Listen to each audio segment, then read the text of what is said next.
السلام علیکم۔ آج ہم قرآن کریم کی کچھ خاص آیات پر بات کر رہے ہیں جو ہدایت، حق اور انجام کے عنوان سے ہمیں ملی ہیں۔ جی۔ ان آیات کا جو مرکزی خیال ہے وہ لگتا ہے کہ اللہ کی وحدانیت، اس کی تخلیق، وحی اور پھر اعمال کے نتائج، ان چیزوں کی گرد گھومتا ہے۔ جی بالکل، آپ نے صحیح سمجھا۔ ان آیات میں بنیادی طور پر یہی بتایا گیا ہے کہ اللہ نے کیسے آسمانوں اور زمین کو 6 دنوں میں بنایا، اور یہ کہ وہی کائنات کے سارے معاملات چلا رہا ہے، اور آخرکار سب کو اسی کی طرف لوٹ کر جانا ہے۔ یہ آپ کہہ سکتے ہیں کہ ایمان والوں کے لیے خوشخبری بھی ہے اور انکار کرنے والوں کے لیے ایک طرح کی تنبیہ بھی۔ اچھا، لیکن جب یہ پیغام لوگوں کو دیا گیا تو کیا سب نے مان لیا یا کچھ مختلف رد عمل بھی تھا؟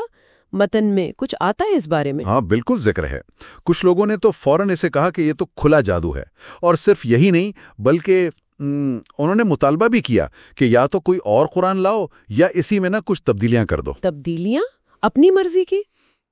یہ تو عجیب بات ہے۔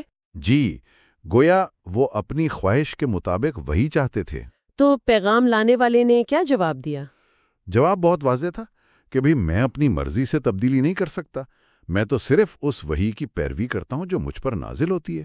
اور متن میں اس بات پر بڑا زور ہے کہ اللہ پر جھوٹ باندھنے یا اس کی آیات کو جھٹلانے سے بڑا کوئی ظالم نہیں، یعنی وحی کی حقانیت پکی ہے۔ صحیح۔ اچھا، اس میں کائنات کی نشانیوں کا بھی ذکر ہے، جیسے سورج، چاند، رات دن کا آنا جانا۔ ان کا کیا مقصد بتایا گیا ہے؟ کیا صرف وقت کا حساب رکھنے کے لیے؟ نہیں، صرف وقت کا حساب نہیں۔ متن کہتا ہے کہ یہ نشانیاں ہیں، لیکن کن کے لیے؟ ان لوگوں کے لیے جو غور کرتے ہیں، جو اللہ سے ڈرتے ہیں۔ سورج کو روشنی بنایا، چاند کو نور، اور چاند کی منزلیں مقرر کی تاکہ سالوں کی گنتی اور حساب معلوم ہو سکے۔ لیکن یہ سب بے مقصد نہیں بنایا گیا، یہ حق کے ساتھ بنایا گیا ہے۔ یہ اللہ کی قدرت، اس کی حکمت کی دلیلیں ہیں۔ اللہ علم والوں کے لیے انہیں کھول کھول کر بیان کرتا ہے۔ اور انہی نشانیوں کے ذکر کے فوراً بعد متن انسان کی ایک کمزوری کی طرف آتا ہے کہ مشکل میں اللہ کو پکارنا اور جب آسانی ہو جائے تو بھول جانا۔ یہ ربط بڑا دلچسپ لگا مجھے۔ جی، یہ بہت اہم نقطہ ہے۔ انسان کی حالت بیان کی ہے کہ جب تکلیف پہنچتی ہے تو لیٹے بیٹھے کھڑے ہر حال میں اللہ کو پکارتا ہے، مگر جیسے ہی وہ تکلیف دور ہوتی ہے ایسے چل دیتا ہے گویا کبھی پکارا ہی نہیں تھا۔ اور اسی کے ساتھ وہ دنیا کی زندگی کی مثال ہے، وہ کھیتی والی مثال۔ ہاں، وہ بارش سے اگنے والی کھیتی کی طرح۔ بالکل، ہری بھری ہوتی ہے، انسان خوش ہوتا ہے کہ بس یہ میری ہے۔ پھر اچانک اللہ کا حکم آتا ہے، رات میں یا دن میں، اور وہ ایسے کٹ جاتی ہے جیسے کل تھی ہی نہیں۔ یعنی یہ جو بھولنے والی فطرت ہے اور دنیا کی ناپائیداری، یہ مل کر انسان کو غافل کر سکتی ہیں؟ یقیناً، اور متن اسی غفلت سے نکالنے کے لیے غور و فکر کی دعوت دے رہا ہے۔ یہ مثالیں سوچنے والوں کے لیے نشانیاں ہیں۔ اسی لیے دیکھیں، فوراً بعد اللہ سلامتی کے گھر کی طرف بلاتا ہے، یعنی جنت کی طرف، جو اصل پائیدار حقیقت ہے۔ تو پھر ظاہر ہے انجام کا ذکر بھی ہوگا۔ نیک اور بد لوگوں کے انجام میں کیا فرق بتایا ہے؟ فرق بہت واضح ہے۔ جنہوں نے اچھے کام کیے، احسان کیا، ان کے لیے الحسنہ یعنی بہترین بدلہ ہے، جنت، اور زیادہ یعنی اللہ کا مزید فضل بھی۔ ان کے چہروں پر نہ کوئی سیاہی ہوگی، نہ کوئی ذلت۔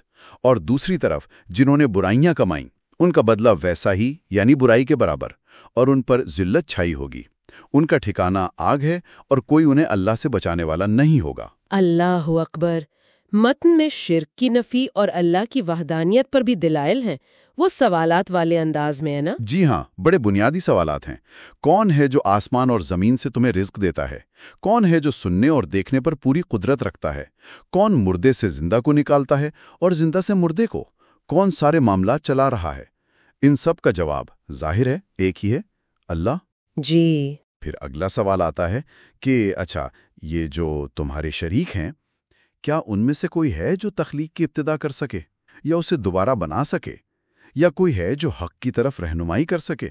نہیں، صرف اللہ ہی ہے جو تخلیق بھی کرتا ہے، اسے دہرائے گا بھی اور حق کی طرف رہنمائی بھی کرتا ہے۔ تو پھر نتیجہ کیا نکلا؟ پیروی کس کی کرنی چاہیے؟ اس کی جو خود ہدایت دیتا ہے یا اس کی جو خود محتاج ہے ہدایت کا؟ بات تو واضح ہے۔ اچھا، پچھلی قوموں کے قصے بھی ہیں، جیسے نوح علیہ السلام کا اور موسیٰ علیہ السلام اور فرعون کا بھی۔ ان کا کیا مقصد ہے یہاں؟ یہ قصے یہ صرف تاریخ نہیں، یہ عبرت کے لیے ہیں، سبق ہیں۔ دیکھیں، نوح کی قوم نے نہیں مانا، جھٹلایا، تو کیا ہوا؟ وہ غرق کر دیے گئے، اور نوح اور جو ان کے ساتھ کشتی میں تھے وہ بچا لیے گئے۔ اسی طرح موسیٰ اور ہارون کو بھیجا فرعون کے پاس بڑی بڑی نشانیاں دے کر۔ اس نے کیا کیا؟ تکبر کیا، جادوگر کہہ دیا۔ انجام کیا ہوا؟ وہ اپنے لشکر سمیت غرق ہو گیا۔ لیکن ایک خاص بات، فرعون کے بدن کو بچا لیا گیا تاکہ وہ بعد والوں کے لیے نشانی بنے۔ نشانی، عبرت کی نشانی۔ بالکل، یہ سب حق اور باطل کے انجام کو دکھا رہے ہیں۔ ایمان اور ہدایت کے بارے میں کیا اصول بتایا گیا؟ کیا یہ صرف انسان کی کوشش ہے یا اللہ کی مرضی بھی شامل ہے؟ کہ کوئی بھی نفس اللہ کے اذن یعنی اس کی اجازت اور توفیق کے بغیر ایمان نہیں لا سکتا، اور اللہ رجس یعنی ایک طرح کی فکری گندگی یا محرومی ان لوگوں پر ڈال دیتا ہے جو عقل سے کام نہیں لیتے۔ یہ بھی فرمایا کہ اگر اللہ چاہتا تو زمین کا سب لوگ ایمان لے آتے، لیکن وہ زبردستی نہیں کرتا۔ راستہ دکھا دیا ہے۔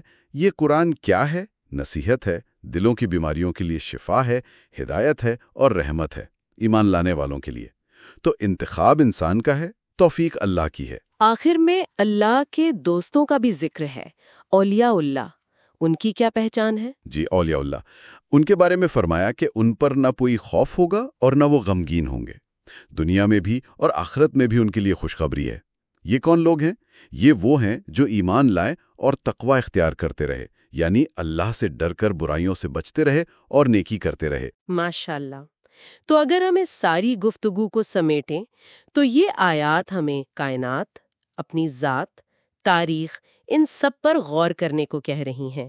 اللہ کو ایک ماننے، اس کی بھیجی ہوئی ہدایت یعنی قرآن پر چلنے، اور یہ یاد رکھنے کی تاکید کر رہی ہیں کہ ہمیں اپنے اعمال کا جواب دینا ہے۔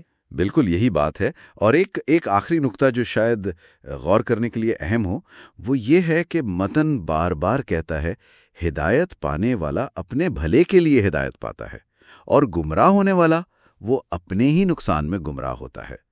پیغام پہنچانے والے کی ذمہ داری صرف پہنچا دینا ہے، اصل اختیار اللہ کا ہے، اور انسان کو حکم ہے کہ وحی کی پیروی کرے اور اللہ کے فیصلے تک صبر کرے، یعنی اپنی ذمہ داری بھی نبھانی ہے اور اللہ پر توکل بھی رکھنا ہے۔ بہت خوب، ذمہ داری اور توکل۔ بہت شکریہ اس گہرائی سے گفتگو کے لیے۔ جزاک اللہ۔